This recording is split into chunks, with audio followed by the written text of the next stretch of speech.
যে সংবিধান অনুসারে আমাদের শাসন ব্যবস্থা পরিচালিত হয় সেটি রচনা করার অন্তরালে তাঁর ভূমিকার কথা আমরা কখনো ভুলতে পারব না। তিনি হলেন ভীমরাও রামজি আম্বেদকর।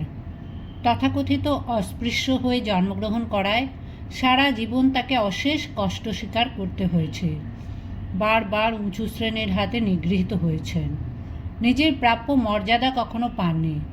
তা সত্ত্বেও আম্বেদকর কিন্তু জীবনযুদ্ধে পরাজিত হননি। অনমনীয় সাহস এবং অপরাজেয় ব্যক্তিত্বকে পাথেয় করে ভারত তথা বিশ্ববাসীর হৃদয় চিরস্থায়ী আসনে আসীন হতে পেরেছেন। তাই আমাদের উচিত তার জীবন কথা মন দিয়ে পড়া।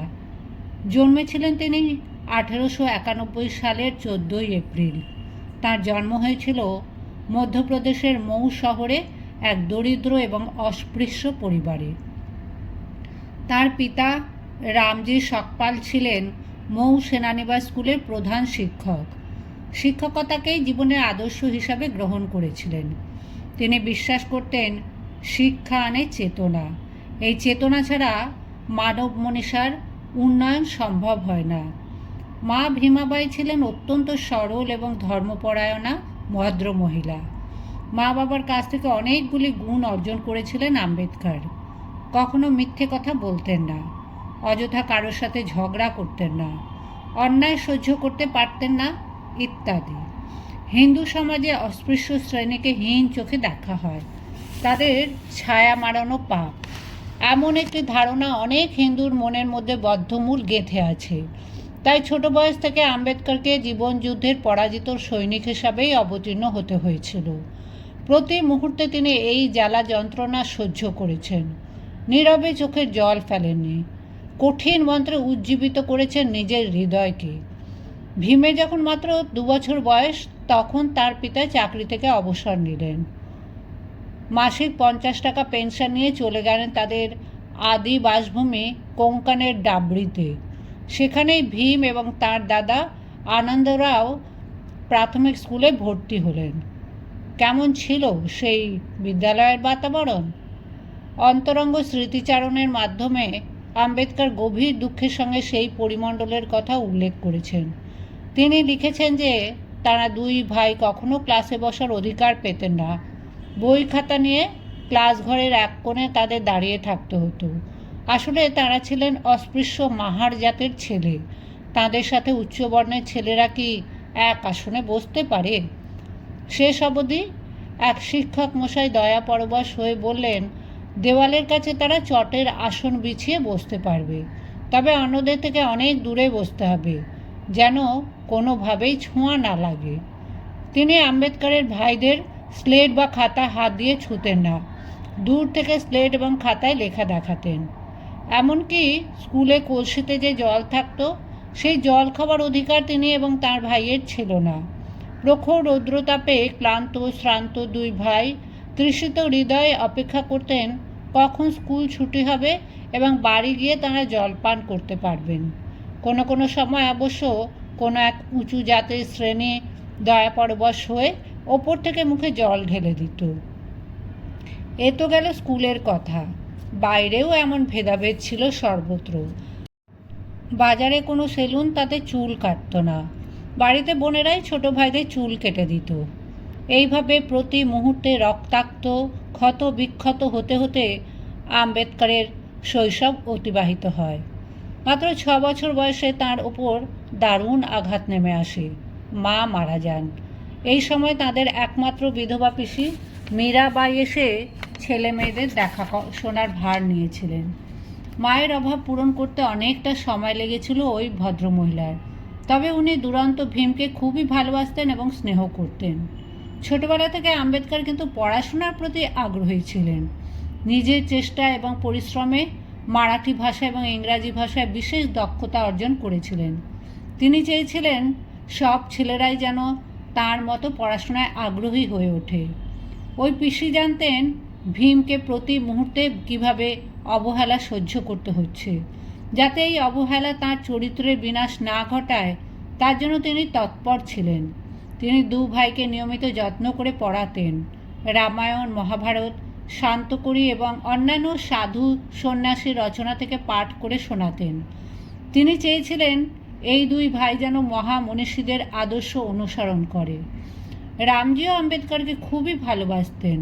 তিনি মোটামুটি ভালো ইংরাজি জানতেন।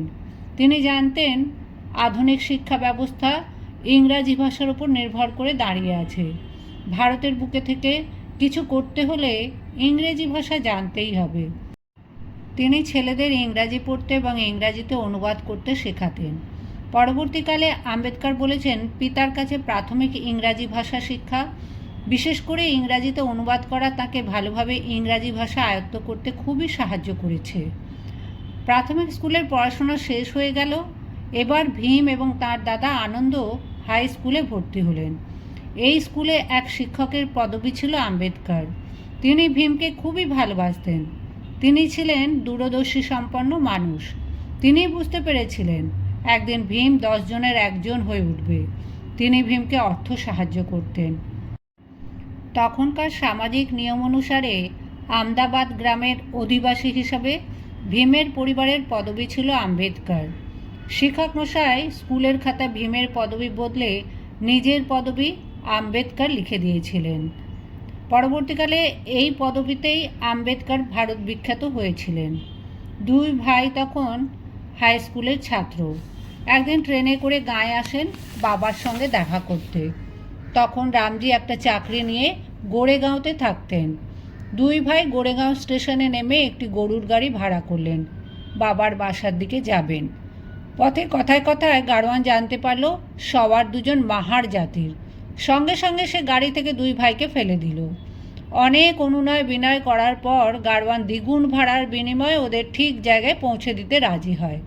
তবে ঠিক হয় গাড়ি চালাবে ভীমের বড় ভাই আনন্দ।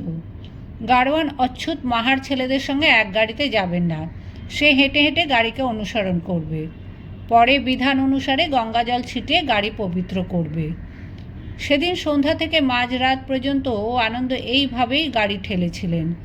এমনকি গোড়েগাঁও পৌঁছানো পর্যন্ত তারা দু ভাই তৃষ্ণার জল অথবা খিদের খাবার কোনো কিছুই পাননি। কিছুদিন বাদে রামজি নতুন চাকরি নিয়ে বম্বেতে চলে এলেন। এখানে ভীম এবং তার দাদা এলভিলস্টন হাই স্কুলে ভর্তি হলেন।